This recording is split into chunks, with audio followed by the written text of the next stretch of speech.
Hello everyone, I welcome you all on my YouTube channel Gyangram. अगर आप पहली बार channel को विजिट कर रहे हैं तो प्लीज़ वीडियो को लाइक करें और चैनल को सब्सक्राइब करें ताकि ज़्यादा से ज़्यादा जो है आप एजुकेशनल वीडियोस का जो है लाभ उठा सकें।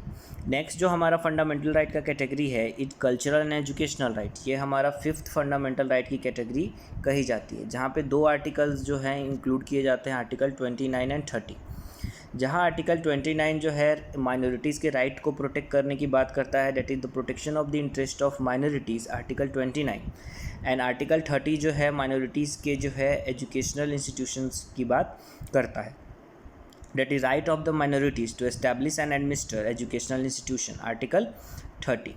तो यहाँ पे जो है मैं ब्रीफ में बताऊँ आपको कि आर्टिकल 29 जो है ये कहना चाहता है कि कोई भी जो सेक्शन ऑफ सिटीजन है वो चाहे इंडिया के किसी पार्ट में रह रहा है जिसका कोई एक डिस्टिंक्ट लैंग्वेज है, स्क्रिप्ट है, कोई कल्चर है, तो वो उसको क्या कर सकता है, कंजर्व कर सकता है।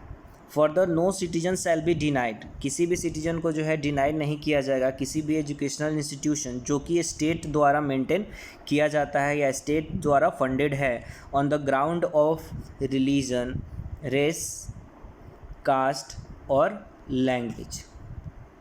इवन दो जो है माइनॉरिटीज़ जो होते हैं अपने रिलीजन और लैंग्वेज माइनॉरिटीज़ भी जो है दो तरह के रिलीजियस और लैंग्वेज लिंग्विस्टिक माइनॉरिटीज़ को जो है प्रोटेक्शन ग्रांट किया गया है आर्टिकल 29 के अकॉर्डिंग।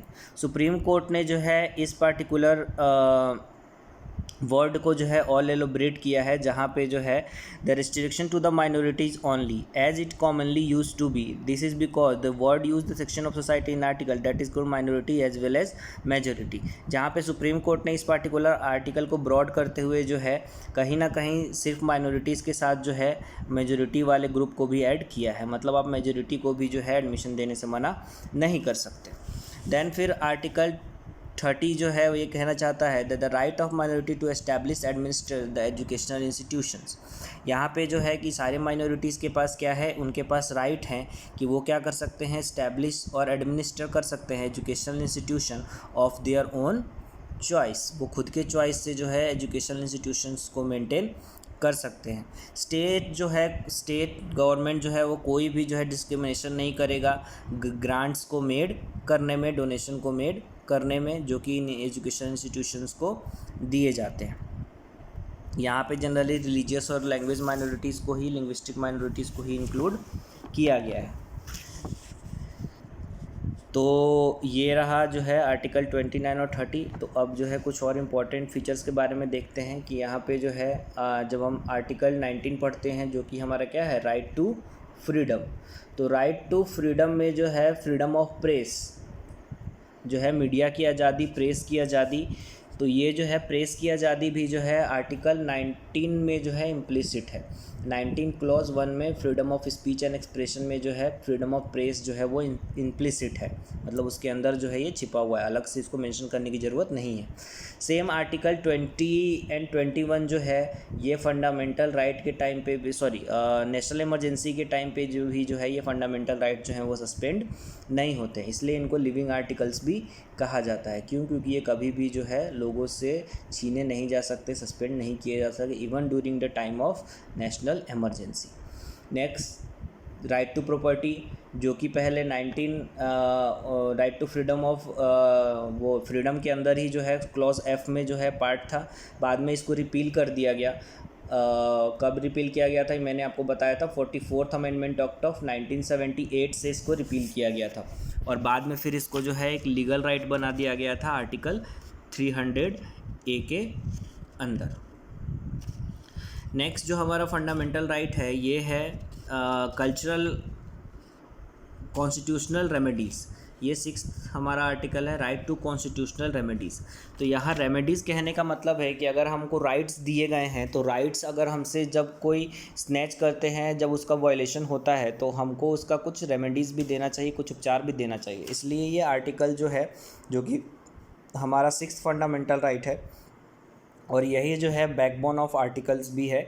क्यों? क्योंकि इसके बिना दूसरे राइट्स जो हैं वो अधूरे हैं।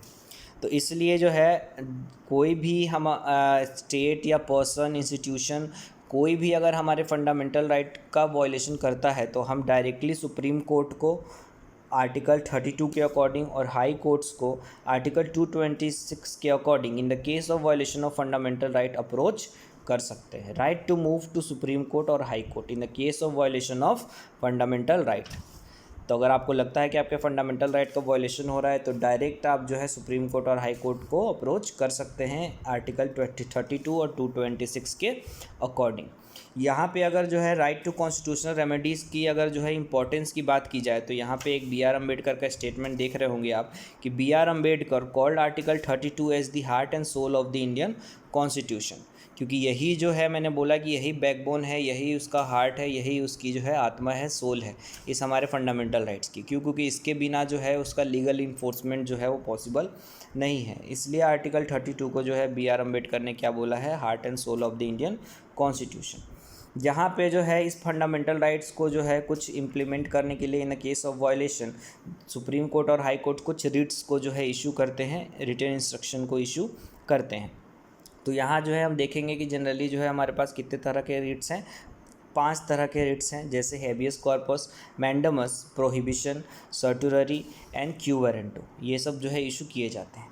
तो आइए देखते हैं ब्रीफ में कि जो है इन पार्टिकुलर रिट्स के जो है पर्पस क्या है। तो सबसे पहले जो है हैबियस कॉर्पस। हैबियस कॉर्पस का मतलब होता है you may have the body. अगर किसी बंदे को जो है अनलॉफुल तरीके से डिटेन किया गया है प्राइवेट प्रिजनर या कस्टडी में, तो यहाँ पे जो है सुप्रीम कोर्ट हैबियस कॉर्पस का रिट जो है वो इशू कर सकती है, ताकि जो भी पर्सन को जो है डिटेन किया गया है अनलॉफुल तरीके से उसको रिलीज़ किया जाए। To have the body in front of the court, मतलब उस बॉडी को जो है प्रेजेंट किया जाए, उस जो भी पर्सन को जो डिटेन किया गया है उसको रिलीज़ किया जाए। क्यों? क्योंकि जब हमारा फंडामेंटल राइट का ही वायलेशन है, अगर हम प्रिजन में बंद है तो उस पार्टिकुलर बंदे को रिलीज़ करने के लिए सुप्रीम कोर्ट हैबियस कॉर्पस का रिट इशू कर सकती है। देन फिर नेक्स्ट जो हमारा आता है दैट इज़ मैंडमस। मैंडमस मतलब वी कमांड। वी कमांड इसका मतलब क्या होता है कि कोई भी जो है हमारा जो भी लोअर कोर्ट है, अगर वो जो है कि अगर कोई भी गवर्नमेंट इंस्टीट्यूशन पब्लिक ऑफिशियल्स अगर जो है अपनी ड्यूटी परफॉर्म नहीं कर रहे हैं अच्छे ढंग से, तो उस केस में जो है हमारे हाई कोर्ट और सुप्रीम कोर्ट मैंडमस रिट को इशू करके जो है कमांड करते हैं। जैसे यहाँ लिखा हुआ है वी कमांड, मतलब हम आपको जो है डायरेक्ट करते हैं, कमांड करते हैं कि जो भी आपकी परफॉर्मेंस है, जो आपकी ड्यूटी है, जो कि आप फेल्ड हो रहे हो या रिफ्यूज कर रहे हो उसको परफॉर्म करने से, वो आपको करना चाहिए। या फिर आप इंफीरियर कोर्ट है, यहाँ ट्रिब्यूनल है या फिर गवर्नमेंट है, तो इन सब के खिलाफ जो है मैंडमस रिट जो है वो इशू की जाती है। नेक्स्ट जो हमारा रिट है ये है सर्टुररी टू बी सर्टिफाइड। यहाँ कहने का मतलब है कि अगर जो कोर्ट केस जो है वो चल रहा है इंफीरियर कोर्ट में, मतलब लोअर कोर्ट्स में, या फिर ऑलरेडी कोई डिसीजन पास कर दिया गया है लेकिन सुप्रीम कोर्ट चाहती है कि इसकी सुनवाई जो है हायर लेवल पे होना चाहिए, तो उस पार्टिकुलर पेंडिंग केस को जो है वो ट्रांसफ़र कर सकती है हायर कोर्ट में, या फिर जो डिसीजन ऑलरेडी पास हो चुकी है उसको क्वेश्च भी कर सकती है, नलीफाई भी कर सकती है। तो ये होता है सर्टुररी, मतलब जब जुरिडिक्शन से ज़्यादा जाके लोअर कोर्ट्स जो है कोई डिसीजन को पास करते हैं या केस को सुनवाई करते हैं, तो उस केस में जो है सर्टुररी जो है रिट को इशू किया जाता है। नेक्स्ट जो है ये है प्रोहिबिशन। प्रोहिबिशन कहने का मतलब कि the act of stopping something, किसी भी चीज़ को जो है रोकना। अगर कोई जो है कोर्ट या फिर कोई भी पर्सनालिटी अगर अपने जुरिडिक्शन से ज़्यादा जाके कोई काम करता है, तो इसको जो है रोकने का काम क्या होता है, प्रोहिबिशन रिट का होता है। टू फॉरबिड भी होता है, इसका मतलब होता है higher court to a lower court और a tribunal to prevent later from exceeding its jurisdiction. तो इस पार्टिकुलर केस में क्या होता है, प्रोहिबिशन यूज़ किया जाता है। नेक्स्ट है क्यू वारंटो। क्यू वारंटो का मतलब होता है व्हाट इज़ योर ऑथोरिटी। आपने किस ऑथोरिटी से जो है किसी काम को किया है, किसी प्लेस को होल्ड किया है, तो इसका जो है लीगल क्लेम क्या है एक पर्सन का जो कि वो पब्लिक ऑफिस को होल्ड करके बैठा है, तो उस पार्टिकुलर चीज़ों के लिए जो है आपकी अथॉरिटी को भी जो है क्वेश्चन कर सकती है सुप्रीम कोर्ट कि आपने किस अथॉरिटी से किसी काम को किया है। तो ये हमारे जो है 5 रिट्स थे और जो कि आर्टिकल 32 में ही जो है इंक्लूड किए गए हैं। तो ये बहुत ही इम्पोर्टेंट आर्टिकल्स थे जो कि हमारे कॉन्स्टिट्यूशनल रेमेडीज़ का पार्ट होते हैं।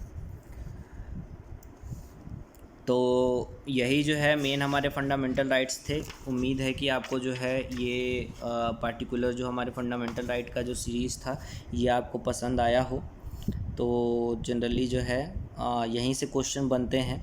देन फिर नेक्स्ट आर्टिकल में जो है हम लोग अपने DPSP directive principle of state policy के बारे में बात करेंगे, जो कि हमारा part 4 of the Indian constitution होगा। Till then thank you, bye.